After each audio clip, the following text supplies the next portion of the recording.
bilang pada saya, Kiai tahu berapa gajinya Ustadz Wahabi? Saya gak tahu. Saya tahu Kiai. Berapa? 1 bulan $1.500. $1.500 itu berapa? Kalau di cross dengan rupiah. Loh, kamu kok tahu? Saya mantan Kiai. Saya ini mantan Ustadz Wahabi, dapat segitu dulu. Lama-lama keluar. Loh, kenapa keluar? Wong saya ya tidak begitu Wahabi katanya. Saya cuma cari uang waktu itu. Jadi bingung kawin, bingung cari uang, ya ikut mereka.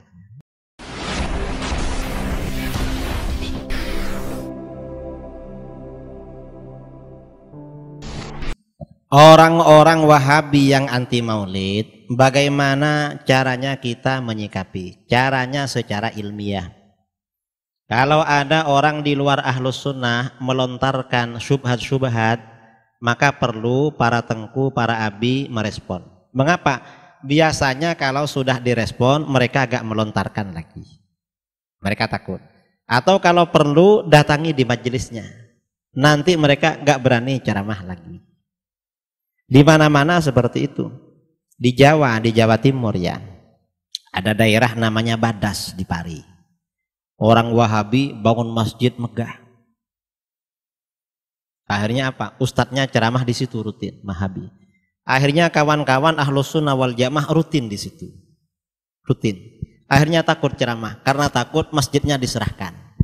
Hanya sekarang masjidnya tempati hadroh, tempati apa gitu, tempati maulid sekarang. Mereka pergi. Kalau didatangi mereka pergi. Ya caranya ya didatangi aja sudah. Datangi ajak dialog, ajak ngopi atau ajak apa. Di sini kan banyak warung kopi itu. Di Indonesia ini yang paling banyak warung kopi itu di Aceh, lengkap dengan eminya. Cuma di Aceh gak ada mie Aceh, yang ada di Medan. Itu insya Allah kalau diajak begitu ya selesai mereka. Ya kalau mereka disampaikan dalil gak ikut, ya memang begitu. Mengapa gak ikut? Mereka dibayar loh. Ustadz Wahabi itu katanya gajinya $1.500 ya bulan. Orang-orang Wahabi saya ngomong begini dibilang fitnah. Oh bilang fitnah gimana? Wong kamu banyak uangnya memang. Kerjanya agak jelas. Dari mana itu? Masa punya tuyul? Kan enggak kan. Dan itu ada kawan dulu di Bogor.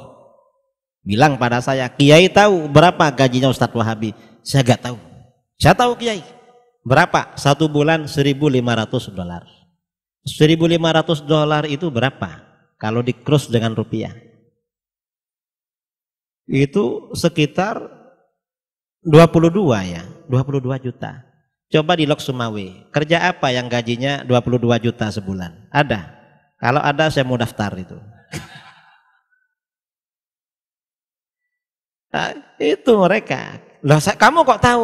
Saya mantan Kiai. Saya ini mantan Ustadz Wahabi, dapat segitu dulu. Lama-lama keluar. Loh, kenapa keluar? Wong saya ya tidak begitu Wahabi katanya. Saya cuma cari uang waktu itu. Jadi bingung kawin, bingung cari uang, ya ikut mereka. Gajinya besar itu. Karenanya mereka dikasih dalil gak mau. Mengapa? Mereka cari dolar. Mereka ini mantap pada dolar, bukan pada dalil. Tapi kalau syubhat mereka direspon, biasanya mereka gak bicara lagi. Ini tokoh-tokoh Wahabi yang keluar-keluar gini-gini, akhirnya kita respon melalui tulisan, melalui video.